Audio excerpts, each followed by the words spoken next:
Now, we all love our dogs. Kind of a given, don't you think? But what if you could be part of something that helped our dogs live longer and healthier? Let's just call it healthy aging. In today's episode, Dr. Brynn Franks joins me. She's on the medical team of the Dog Aging Product. It's also called DAP for short. But let's get back to healthy aging. DAP has a goal to understand how genes, lifestyle, and environment shapes health span and lifespan in companion dogs. But taking it just a step further, it also carries through to humans. You see, dogs and humans share the same health issues. So, make dogs live longer and healthier? Then guess what? We get to live longer and healthier too. Now here's something really cool. You can be part of this. Seriously, you and your dog can be part of it through their volunteer program. There's a vetting process, farms and stuff. But once you're part of the program, you detail everything about your dog, and then you and your dog can be part of all of us having, remember that term, healthy aging. Now, Brynn and I go over all the details, the benefits, and some of the stories. Now, here's a pub fact. Remember, that's my new term for cool trivia. 3, 2, 1. But first, DAP is doing this really cool study called Triad. It's on aging dogs using this drug called rapamycin. Now, rapamycin's been shown to help with longevity. Now, you're probably thinking, what's the pub fact? Well, the pub fact is rapamycin was discovered in the soil of Easter Island, and it's only on Easter Island. Now, we get into a lot more, and if you want you and your dog to have some really healthy aging, this episode and the Dog Aging Project is something you really want to learn a lot more about. But let me tell you, my dog Mabel and me, we're all about some healthy aging. This one is for all of you, you young whippersnappers. For real, for real, for real, for real, for real, for real, for real, for real, for real, for real, for real, for real, for real. Got a bunch of furry friends and I love them all the same. I'm an animal lover, veterinarian is the name. Let's share some pet stories from heartwarming to strange, losses and gains, from wacky to insane. For real. You're now tuned in to For Real with your host, Mark Kyle.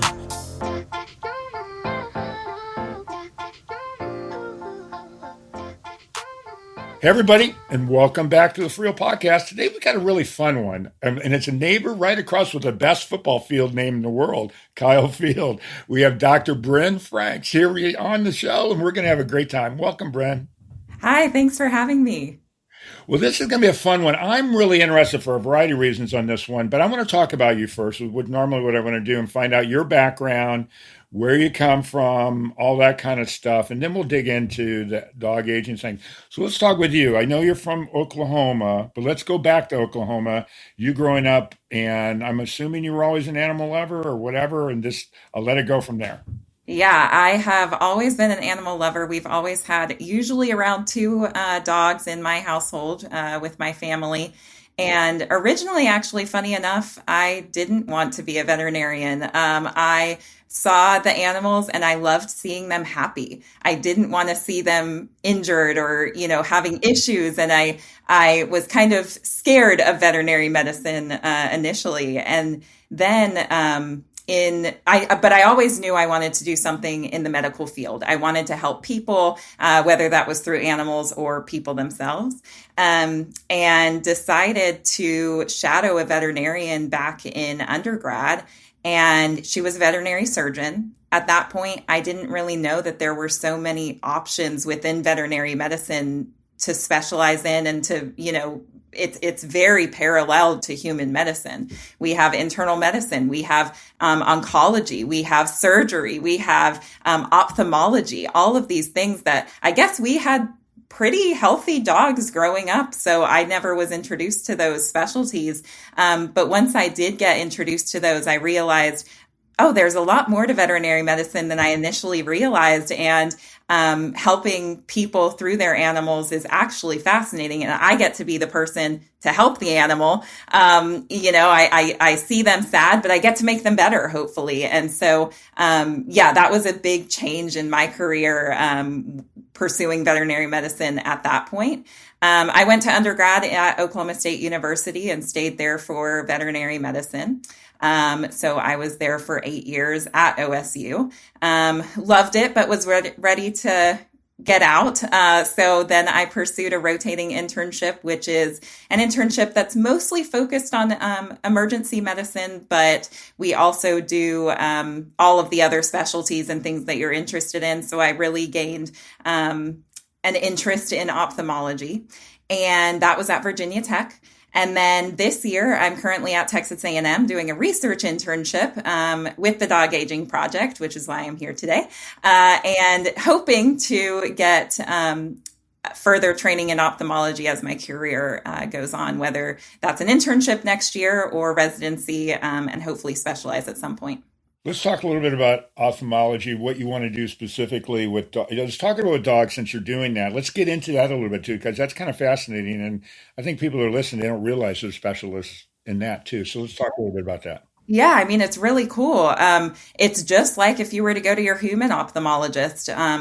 The kind of complicating factor is that dogs don't know why they're there, why you're poking their eye, why you're so interested in their eyeballs. Yeah. So it becomes a kind of tricky aspect, especially if dogs are not super willing to be able to be, examined ocularly. Right. But we have to kind of figure out those hurdles and deal with the dog as they come. And every dog has their own personality, which is fun too. But just not when you're up in their face looking at their eyeballs. You got to be kind of close. Yeah, exactly. Snapping at you.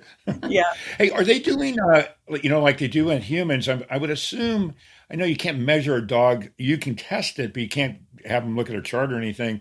Are they doing lens replacement or anything like that in dogs? Yes. They are. Yep, they absolutely do. They do cataract surgery. It's a pretty common surgery actually now. And dogs specifically can be predisposed to cataracts with diabetes.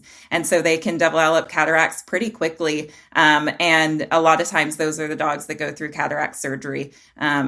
Because they start out blind from the cataracts and then you fix them and they're visual again. And that's really cool for both the dog and the owner to see that drastic change. Does pet insurance cover those kinds of surgeries? I would assume that it would depend on the pet insurance, depending on, pre-existing factors and things like that. I don't know a whole lot about pet insurance. I should know more, but there's so many of them to choose from that I don't know specifics. I'm a big fan of it because, and it comes up every now. And I think I did have an episode where we actually talked about pet insurance. And I'm a fan of it because it's not expensive like human medical insurance. It's really inexpensive. And for you guys that are listening, I highly, and I don't do anything with insurance. I'm just telling you, if you want to cut your costs significantly on vet bills, having pet insurance is great because it's really, really inexpensive. And, I know that because of having the stem cell thing, because it's covered by pet insurance. And I always tell people, why wouldn't you do it if you've got pet insurance? That doesn't make any sense at all.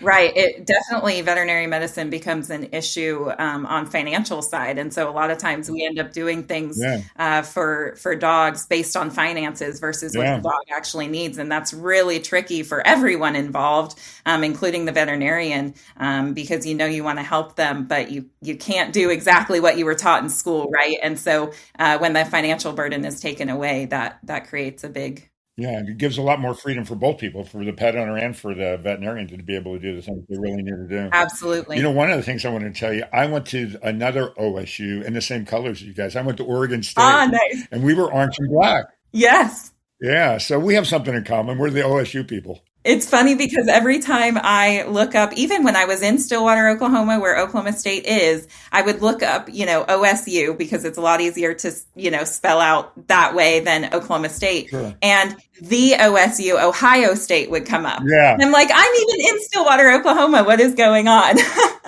Well, I'm sorry. I went to the OSU. No! Just kidding. There we go. It's funny because the worst part about it, I played sports there, but Oregon State, our mascot is a beaver. And being a guy and telling everybody you're a beaver is not really, it's embarrassing in some way. Yeah, we were the Cowboys, so we got that on. I know, you had a good one. Yeah. Exactly. Okay, so let's move forward. So you go to undergrad. Where'd you go to grad school? And let's kind of talk about the journey which took you to this dog aging thing. And let's go from there. Yeah. So I went to veterinary school at Oklahoma State as well. I got in-state tuition there, so it was an obvious choice choice, and I already had my living, accommodations and everything. Well, wait a minute. That's the other OSU. That's right. Okay. Yes. So yeah, stayed there. And that's where ophthalmology became an interest of mine. And I knew with my surgery experience from shadowing that doctor and then continuing shadowing experiences throughout my career, I knew that I wanted to specialize. And in order to specialize in veterinary medicine, you do your 4 years of veterinary school, and then you have to typically do a rotating internship, which is what I did at Virginia Tech. And that kind of gives you an idea of, it's kind of like being a student again, but you're a doctor, but you still have very good supervision, mentorship, and you learn a lot. And then you typically pursue a specialty internship until you can get a residency. So specifically, ophthalmology is very, very competitive. And me having gotten into ophthalmology interest-wise a little bit later, I don't have as much maybe experience in ophthalmology as other people. So I had originally applied after my rotating internship to do an ophthalmology specialty internship, and I didn't get that. But I was looking for a backup plan because that was I knew that was an option that could happen. And so my backup plans were either I would work emergency medicine and again apply to the next cycle and see if I could match, Sure. or I could boost my resume and my CV with research. And I didn't have much research experience prior. And that's something that's never a bad thing, especially in veterinary medicine, where you're just learning all the time and people are coming out with research all the time, and it's changing how we do things and how we think about things. And so it's important to understand how research works. So I got introduced to the dog aging project from a friend, and they were like, hey, this might be something that you could be interested in. And they had an internship available and went through the interview process, and here I am. So it worked out well. And I am definitely learning a whole bunch about research itself, but we have such a great collaborative team across the US that I'm being introduced to so many different people all the time, and working with many great brains that all collaborate for this huge project that I get to be a part of. Well, two things. One is now this podcast is played in, I think, 80 something countries. So now the world knows you too. Yay, wonderful. Unfortunately, they know me too. But the other thing is that I always find the vets that I talk to, the ones that really dig into research end up being the better veterinarians, at least the people that I know. There's a vet that you should look into. She's an oncologist and she's well known. There's probably 30 or 35 that are at her level. Her name's Kendra Pope. And Kendra, I've got to know Kendra through the stem cell thing and all that, but she's really, really I think her passion is research, even though what she does is phenomenal, but she's a cancer doctor basically. And again, researcher though. And I think that's important because it makes you look at a broader picture, I think, at the end of the day. Absolutely. It just keeps evolving your knowledge. And I think that's really important in any field that's always changing, like veterinary medicine or medicine in general.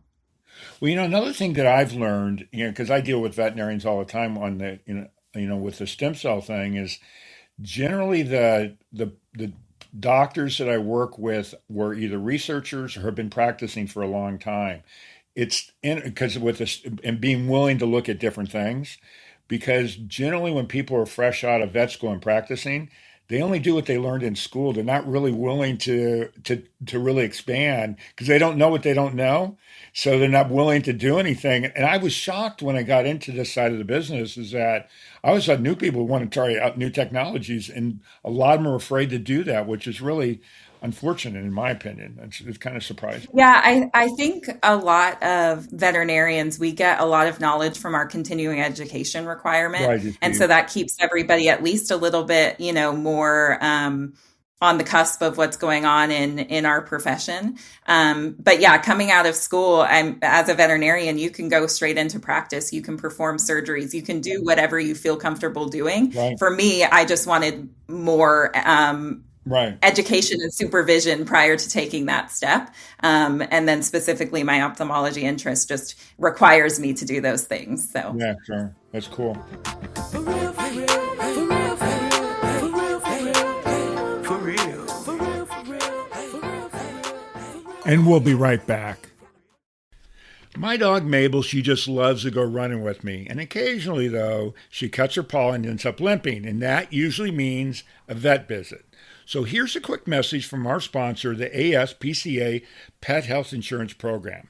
Now, we'd all do anything to make sure our pets get the proper treatment, but vet bills, they add up. That's why it's worth checking out ASPCA Pet Health Insurance.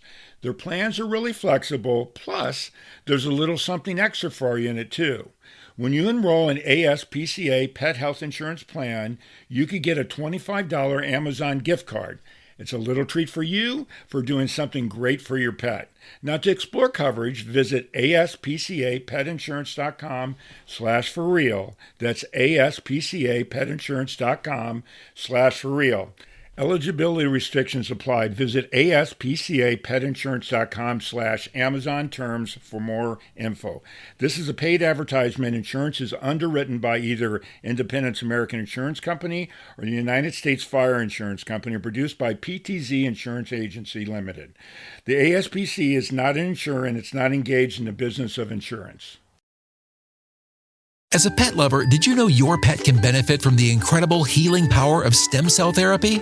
Prep Therapy offers a groundbreaking solution taken right from your pet's own blood. Say goodbye to joint pain, arthritis, kidney and liver conditions, and more.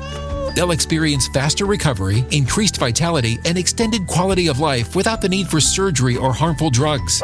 Put the wag back in their tail and discover Prep Therapy today at prepvet.com. Save 10% with promo code FurRealPodcast, covered by most pet insurance.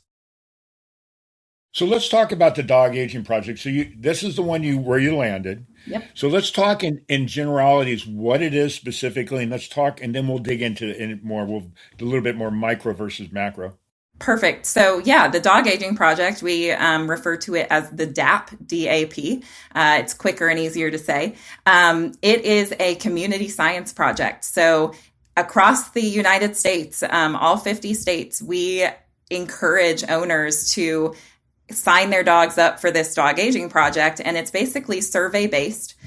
So owners are the advocate for their dog. They put in all the information that they know of for their dog. It includes their behavior, their environment, what they eat, their health background. And it's a survey initially that takes a couple hours because it is so thorough, but it's just for us to gain a ton of information that then we can use to better the lives of dogs going forward. So right now we have about over 50,000 dogs enrolled across the United States, and all of that information from all the dogs. And then throughout being a member of the Dog Aging Project PAC, or a PAC member is what they're called once they initially complete that first survey, they have options to have an updated survey every year. And then there are certain activities that they can do with their dog that then measures, cognitive performance and things like that.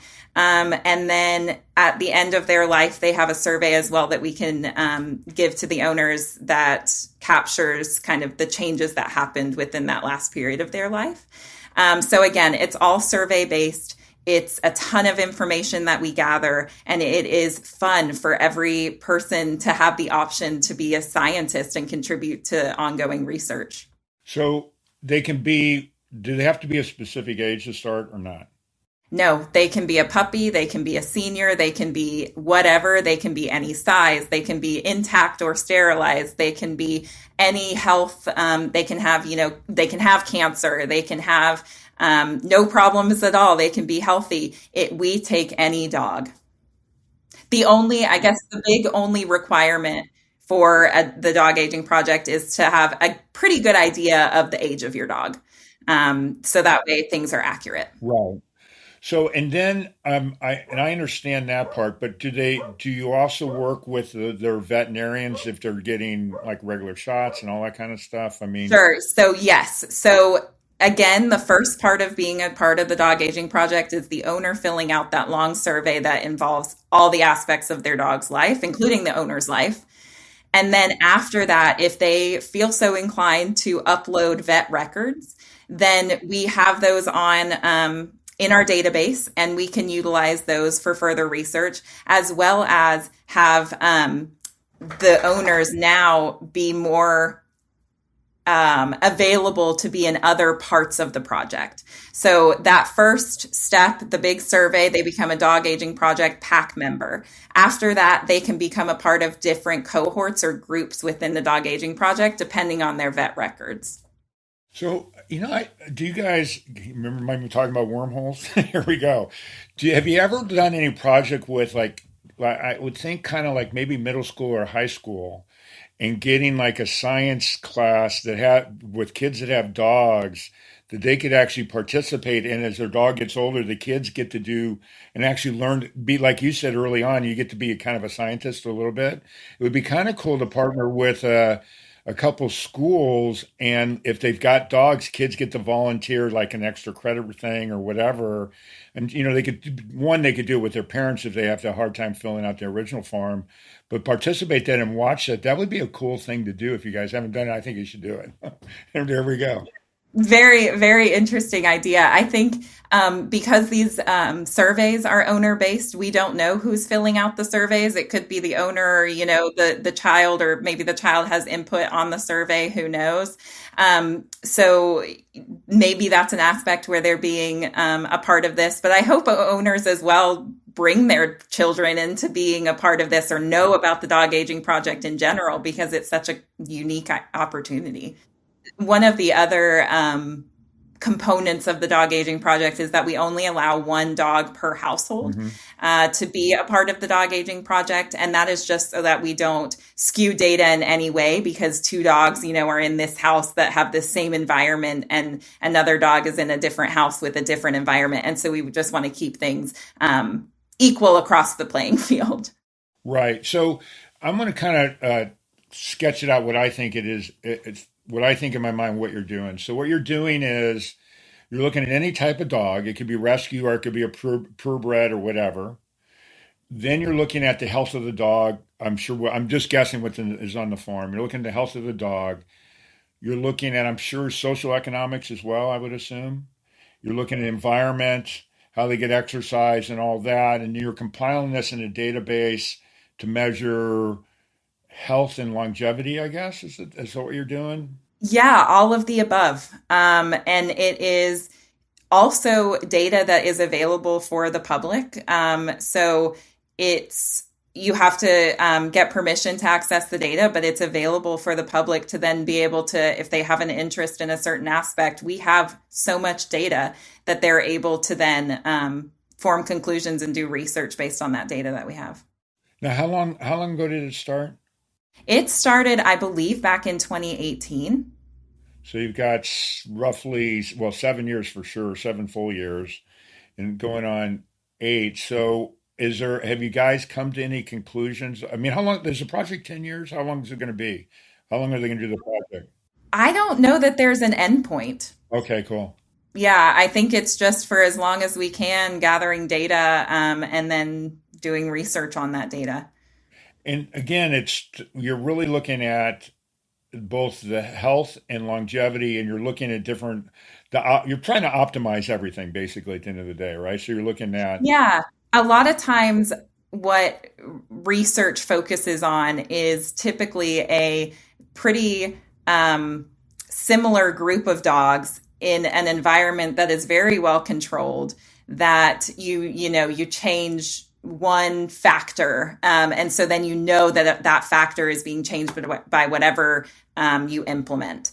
For the dog aging project, we have so many factors, and you can control for certain things when you do your research analysis, but we have all the data. And so for companion dogs, they're not a group that has been studied all that much. And so we're gathering that data to then go forward. So if I get access to the data, can I drill down, say, okay, I've got an Airedale, and I've got an Airedale that's 6 years old, and you can and probably go dig into the data and see, look at all the Airedales and the ones that are doing the best from a standpoint of diet or whatever. Can you do that with the data? That's a great question. I don't know. I know you have to apply to get the data, so I don't know if you need a project idea or you need to have, a reason for taking the data other than, oh, well, I have a personal pet, and I want to see how they're doing. Right. I don't know. I don't know that part of it. So I would think too, now that you guys have compiled, I mean, 50,000 dogs is a lot of dogs. One, two is now you've got several years of data. I'll bet you've got drug companies now are looking at certain things too, or different people from that are or somebody that's doing some kind of a case study in their end that can now pull up data from you to be able to do that. Are you guys getting a lot of that as well? We have had some interest, not that I've personally been involved with, Right. but definitely interest in the data that we have to help confirm or, their results or whatever they're finding from the drug companies. Sure. Cool. So let's talk about, one of the things, that I read, and we talked a little bit about this ourselves, but on the rapamycin, let's talk a little bit about that. I'm really fascinated by it. So can you give everybody a little bit of background on rapamycin and then what you're doing with it? And then we'll just figure out where we go from there. Yeah, so rapamycin is a drug that is typically used in humans for anti-drug rejection after a drug or after an organ transplant. And it's also been shown, at least in laboratory studies of mice and other creatures, that it can extend health span and lifespan. And health span is the period of time where an animal is healthy. It's not just all about age. Right. And longevity would be, aging long or being alive longer. So for the rapamycin, the interest that, okay, well, it can cause, mice to live longer. Well, what about humans? Well, that's a big jump for humans because humans live so long. And so looking at a longevity trial as far as humans go could take a really long time. And so the idea behind the Triad or the test of rapamycin in aging dogs is that dogs share the same environment. They develop a lot of the same comorbidities as they age as humans, and they have a shorter lifespan. And so we're able to look at dogs in a similar way as to humans and see if rapamycin can extend lifespan and health span. Right. Because the cool story behind it is that it was found in the dirt of Easter Island, which when I was digging there, that's pretty wild. Yeah. And I know we talked about this, and we don't know this, but so for you guys to listen, you should do the research on it. I think Easter Island's where Mutant and Bounty and those guys ended up. So we need to find out. And please, anybody send me an email on it. But if you find out that that's where they were, let's find out if they lived a really long time because I want some rapamycin. That's what I want. So let's talk about some of the things that you guys have found. What are you guys discovering out there? Are there some cool stuff that you can talk about this project? So the test of rapamycin in aging dogs, or Triad, is an ongoing study. It's placebo-controlled, double-blinded, meaning that the dogs that are receiving the medication, the owner, us researchers, the clinicians, everyone involved don't know if they're getting a placebo or the medication. So owners don't know, we don't know, we can't make conclusions based off of what we're seeing because we don't know which drug, if they're getting a sugar pill or the medication. Right. And these dogs, as I mentioned before, we have groups within the Dog Aging Project that a dog can become a member of.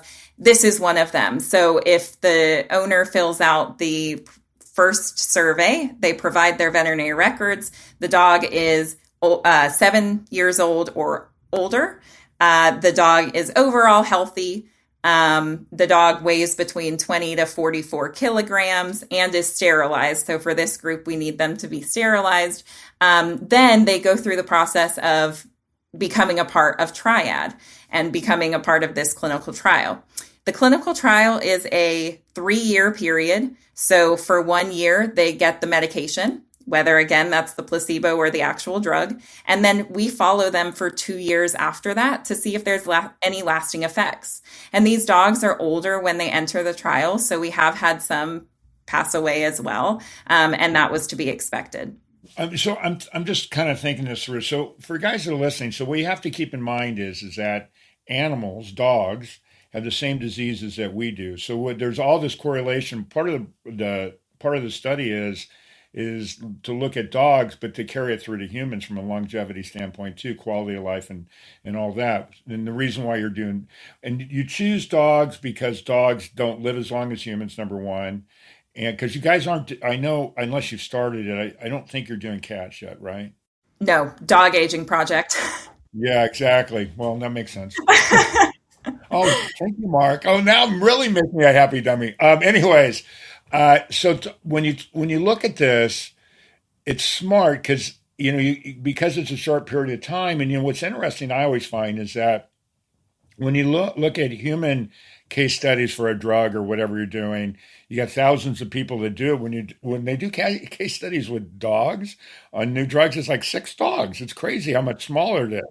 Yeah, our trial, we are hoping for 580 dogs. Uh-huh. And right now we have, I believe we're approaching halfway. Yeah. And we enrolled our first dog back in 2022. And then it's a 3-year period from that point on. So even when we get our last dog enrolled, it will still be 3 years from that point to when we can actually look at and analyze this data. Right. The other big part about this project is that we have 2 different arms that dogs can be separated into. So we have the neurology arm and the cardio arm. And so the neuro arm is looking at cognition and neurologic deficits, seeing if rapamycin can maybe decrease the onset of cognitive decline symptoms over time, or any neurologic issues, and seeing if it can change the outcome. Cardiology arm, we're doing echocardiograms, so ultrasounds of the heart, and doing specific measurements that then we can look at over the course of the 3-year period and see how things are changing. Hopefully, rapamycin is cardioprotective. That's what we've seen in previous studies. And it's just a matter of, are we seeing that in our dogs at the dose that we're giving and for the period of time that we're giving it? And so define cardioprotective for everybody. Yeah, so changes in the heart, such as cardiac disease, which is something that's seen in humans as well. It develops as an age-related disease in dogs. So their valves, which are between different components of the heart chambers, over time, they can become leaky and you can develop a heart murmur. And then this makes the blood flow turbulent in the heart and not be able to feed the body like it normally does. And so with the hope is that rapamycin can protect the heart to some degree so that these changes either don't become as bad or don't develop in the first place. So I'm just thinking about rapamycin on organ rejection. Or have they found, and you probably don't know the answer, and I'm curious about that, is have they found the people, the humans that they've used it for to get a heart transplant or whatever, are they finding that they are living longer because they're using the rapamycin? Have they done any studies on that? Because obviously it's for organ rejection, but it's kind of like GLP-1s, right? They're finding diabetes, but they're losing weight too. So sure, yeah. I mean, that's a fascinating point. I don't know if there's any research out there about that. I haven't looked into it. But what I do know is that for the anti-drug rejection that it's used for, it's a lot higher of a dose. And so they also see more side effects. wow. And so the dose that we use in our trial is a lot lower. And that's to help mitigate the risk of side effects, because this is something that we want to help the dog and not hurt the dog. And so Right. there may be a difference in dosing as far as what they're seeing outcome wise. Are you guys doing anything with, because most older dogs are getting arthritis? Are they paying attention to that? Is that part of the thing too? Yeah, absolutely. Every time a dog comes in for a clinical trial appointment, so they have a clinical trial appointment every 6 months for 3 years. So we see them 7 times or 8 times with their initial. I think 8 times, seven Let's times. say 7.5. Anyway, whatever it is, we see them for a certain period of time, every 6 months. And we do a complete physical exam on them. So, from nose to tail, we're examining them for any masses, for any changes from the previous visit, and arthritis being one of them. We do, limb flexion and extension and make sure that things are okay. Or their owners are noting, oh, he's slow to get up at home. We make all these notes from these appointments. And then, we do blood work, which doesn't necessarily show arthritic changes, but can show changes over time from the liver and the kidneys. And we do extensive blood work. And then we do blood pressure. So we're making sure, seeing if the rapamycin causes high blood pressure, which has been seen previously, again, at higher doses. And then again, the complete neuro exam and the complete cardiology exam. So we're looking at changes throughout, but also owner interpretation of what they're seeing at home. And with the trial, they have a study diary for every single time they give the medication to their dog. They write down, okay, I'm noticing, this in Fluffy today, or whatever they notice. We want them to keep track and just to keep everybody seeing what's going on at home. And owners are really good about pinpointing, oh, this is different, or in a good way or a bad way. And so we look at it all. So when you're looking at in the neural side of this study, are they looking at like degenerative myelopathy, which is ALS for you guys that are listening, in dogs? Are they looking at those that are neural diseases like wobblers or something like that? So the tricky part in our trial is that the dogs come in healthy. Right. So these dogs don't have that history. Okay. So I can't necessarily say that we're going to be able to draw conclusions based on that, but we can see, well, does this dog develop this disease or does it not? Right. Whether it's on the med or not. So I think there are conclusions that we can come up with, but they're not going to be specifically as treatment, I guess.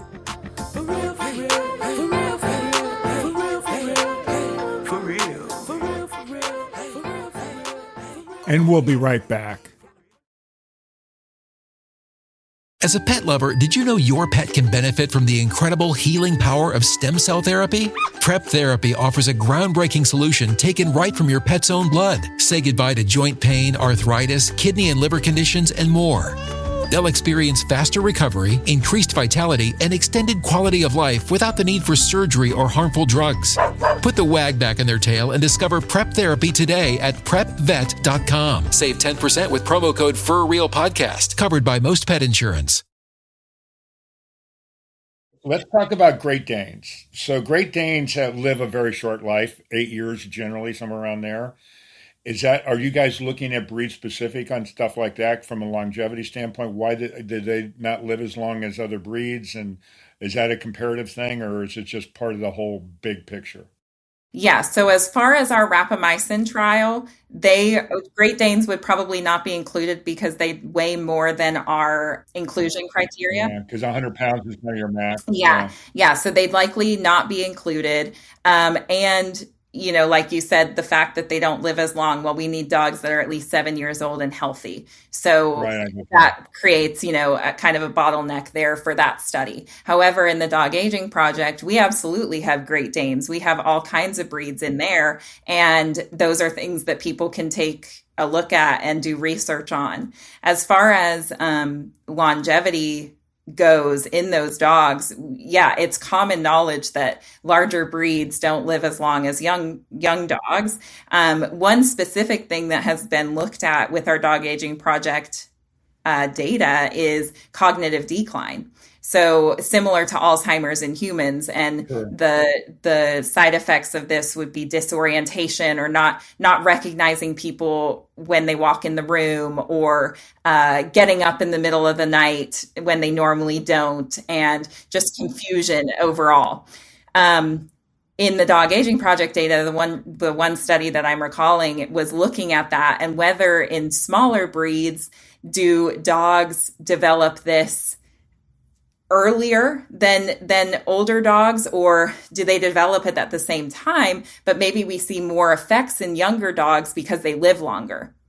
And the study saw that it is mostly based on age. So the fact that older dogs don't live as long, well, maybe we are seeing less cognitive decline because they don't live as long. And so it's Right. really based on that age. And so younger dogs, we're seeing more cognitive decline because they live longer. They get to those older ages, which is really interesting. You should look into. Are you familiar with the Chernobyl dog thing? No. Okay, that's another episode you need to listen to. I'll send it to you. But so I talked to the vet that's in charge of that. So obviously Chernobyl and the whole radiation thing, and all these dogs there, and so everybody assumed they were going to be radioactive and not going to live long. But the dogs are living long.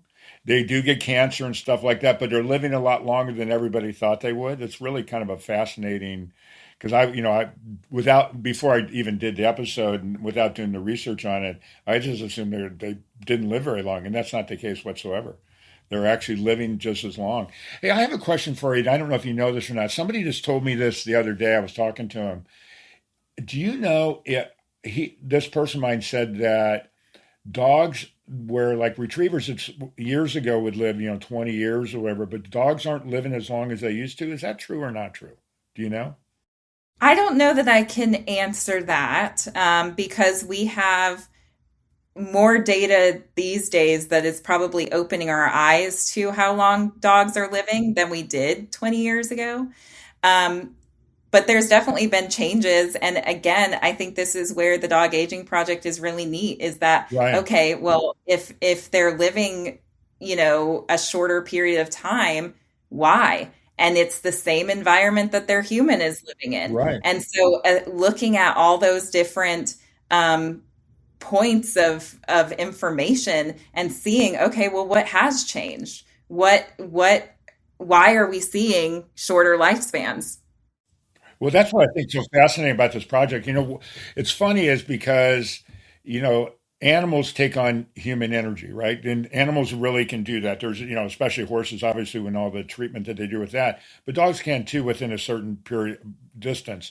And I wonder if it's in fact the case that they're not living as long.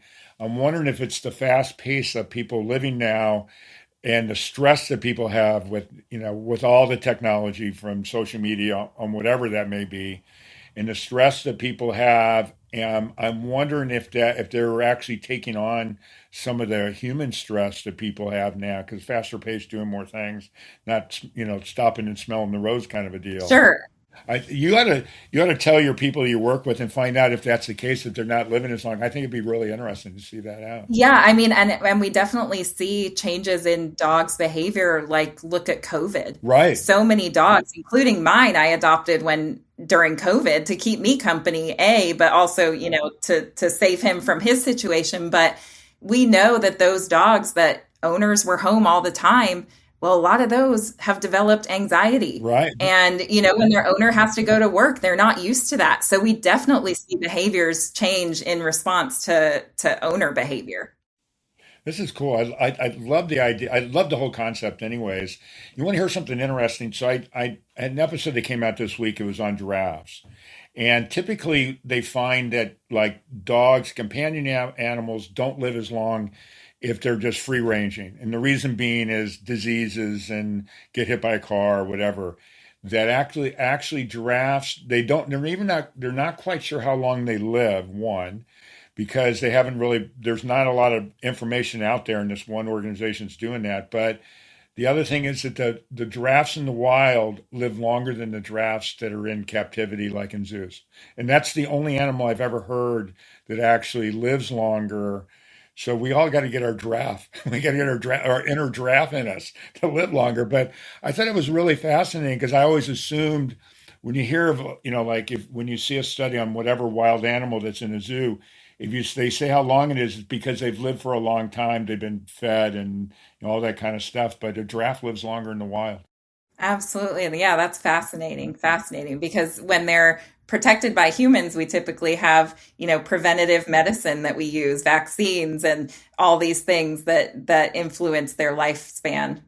No prey, all the other stuff that comes along with that. So with your specialty, are you doing anything along with the dog project that's helping you in doing that? Are you seeing something like, are they paying attention to the cataracts or whatever you're doing? Are you getting to dig into your kind of passion? So yeah, in some of the studies that I've mentioned before that I've looked at rapamycin in the mice, Hmm. there is a potential for cataract formation, again, at higher doses than we use in our trial. Right. But that's something that we look at pretty thoroughly every single time these dogs come in for an appointment. So we look at see are they developing a cataract or not, and that's actually if they have cataracts prior to our study, we don't allow them in because we don't want to make it worse. Right. From the ophthalmology standpoint, that's all from the rapamycin trial. For the dog aging project, it just like anything else, we have extensive questions and data that we get from every organ system and body system that you can think of, from if it was congenital or if it's been acquired throughout its lifetime. Specifically, my project this year, we get to choose a project while I'm the dog aging project research fellow. Mine is looking at more along the sides of quality of life, Hmm. specifically with cognitive decline, because I think it's fascinating. But there have been some associations in human medicine where sensory deficits, such as deafness and blindness, Right. can contribute to an earlier onset of cognitive decline. And so my research specifically this year is looking at kind of a side part of that is the blindness and deafness, but quality of life in general as these dogs can develop cognitive decline. So when you get one that's got some kind of eye thing, do you kind of rub your hands and you're all right? This is one of I mine. know, like, give this to me. I got this, guys. All right. There's this one. I know this stuff. That's kind of Right. cool. Yeah, it's kind of fun. I love this idea. I think there's so many ways you could go with this, and when you really can really learn about, you know, longevity with health or whatever the environment is, it's really fascinating. I love that. I mean, the potential in so many different directions. Again, my mind starts going all over the place because you could see where if they're getting more exercise, they don't have as much arthritis. They got this or whatever. This is a dog doing that. I think it would be, and I'm sure you have some. I would love to know from a puppy on, and all these different environments. Even we talked about the puppy kindergarten, out in Duke, what they're doing, but it would be interesting, you guys paying attention from early, 8 weeks on until, they're 12 years. Obviously, you only got 7 years in it now, but it would be really cool to see all these puppies in the different environments, which ones are the better ones and personality wise or whatever too. It'd be kind of cool. Yeah, and a lot of times studies look at one snapshot in time. Yeah, So, you're looking at them right now, whereas we have data that's, looking at them their entire life. And so that's really cool to see right. how things change and what environment and what are you feeding them and does this have an impact and yeah, all of that. You guys aren't taking the picture, you're doing the movie. Yeah, exactly. Exactly. Yeah, it's kind of cool. If people want to get involved and have their dogs in, how do they do that? I mean, I'm going to get into the website. By the way, anybody listening, as I always say, all the information will be in the description for links and stuff like that. But let's talk about if I've got a dog that like my crazy dog, you probably should study my dog. My dog will freak you guys out. And she's a rescue. Trust me, she would be, oh my God, what's wrong with that dog? It must be the owner. But anyways, how do people, if they want to be involved with the project, how do they do that? Yeah, so the Dog Aging Project has a website that's very well thought out and easy to navigate, in my opinion. If you have a dog that you want to enroll in the Dog Aging Project, you click enroll. And then you start the process. And again, that initial process is a pretty long survey, but that's kind of the hardest, most involved one. But you're an owner, and so you know a lot about your dog, and so that makes it a little easier. But there are questions on there that you don't even think that could be asked, like what type of water do you drink from? Oh, And even questions such as where does your dog sleep? do you have this question? Do you actually give your dog human food from the table? Is it in one of your Yes, questions? Oh, absolutely. We have a question like that. Yep. yeah. How much food outside of their normal diet do they typically get, and what does that consist of? Yes, absolutely. So many questions that you're like, why are you asking this? But it is likely important, and we will learn that down the road. Right. So you can go on there and you can just enroll your dog. It's simple as clicking a button to begin. For the clinical trial, if you have a dog that meets the 7 years old or older, within 20 to 44 kilograms, overall healthy, no major concerns from the health standpoint, and neutered or spayed, then there is a fast track, a Triad fast track that you can find on the website. And you click on that, and that will kind of give an overall quick glimpse into your dog as a whole, and make sure that there's no big alarm bells as far as not being included in the clinical trial. And then you'll go through the process of enrollment and have a lot of different checkpoints that we ask, a lot of different questions to make sure that your dog is safe to be in the trial. Because our overall goal for all of this is for dogs to be healthy and happy, and we just want owners to be, as healthy and happy as their dogs. Well, I would think too that if you were an owner participating, it makes you more aware of what you're actually doing too. Absolutely. Yeah, and how much your dog influences what you do every day as well. So the ideal weight is 50 to 100 pounds roughly. And then you're saying at 7 years is kind of your mean that you're trying to get.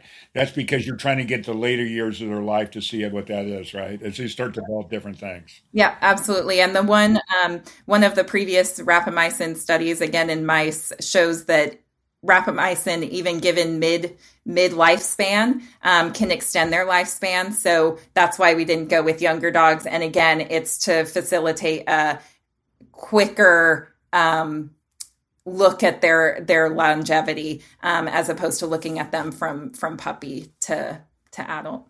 I know what I was going to say before I just thought of this because I saw it on your guys' website. The reason why you're not using mice and the reason we're using dogs is that mice, when you're studying mice, one, you can't get all that information, but two is like cancer, they have to actually give them cancer to do that, where dogs are just going to either get cancer or not. So you're going to get to see the same thing as a human would be. You're getting all those same disease states if they get it or they don't get it and all that. So there's a reason why there's dogs, and that's the whole point of it, correct? Yeah, yeah. And dogs are our companion animals, like you said. And so these owners that are a part of this, and especially the clinical trial as well, they're just excited to be a part of it. Yeah. They get to help dogs to come, live longer or what have you. And that, how many people can say that they're a part of that? Well, now over 50,000, but it's Right. such a cool opportunity, and we're going to learn so much from it, and everybody can participate. And I would just interject too, my idea, if you're a teacher out there and you've got a really cool class and you want to do things and you've got some kids in your class that have dogs that are 7 years old, you could probably have a project. I think that's a great idea. I don't know who came up with that idea, but I think it's a great idea. I really think you should. But I also think, for you guys listening, I think it would be a really fun parent child project to do together where you guys could do that and would help your kids actually learn more about their dogs and that too. I think that would be a really cool thing to do together. Yeah. Be fun. Okay, so let's do this. Tell everybody how to find you guys and all that kind of stuff. Again, I have this in the description, but if you guys don't want to go there, go ahead and let's kind of give everybody, point them where to go. Yeah. So go to the dogagingproject.org.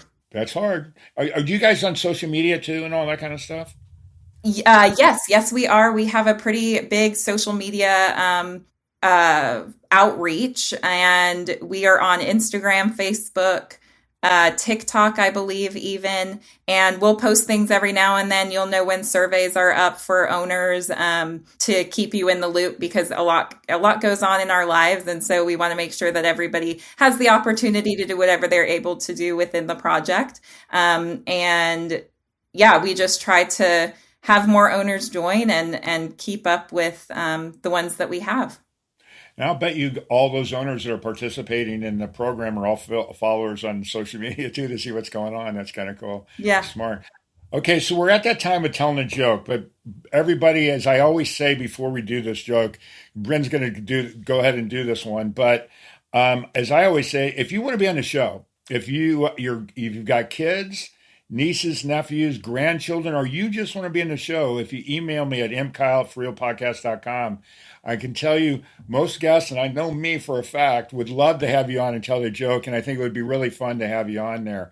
But so with that being said, let's hear your joke, and I'm dying to hear it because I'm glad it's on you. All right. Go ahead. So I'll preface this by saying, like I said, I'm interested in canine cognitive decline, or, similar to Alzheimer's in humans. So I saw this joke and I thought it was perfect. Okay. So you think about a middle-aged dog, and an owner has thrown the ball for the dog, and the dog is running through the field.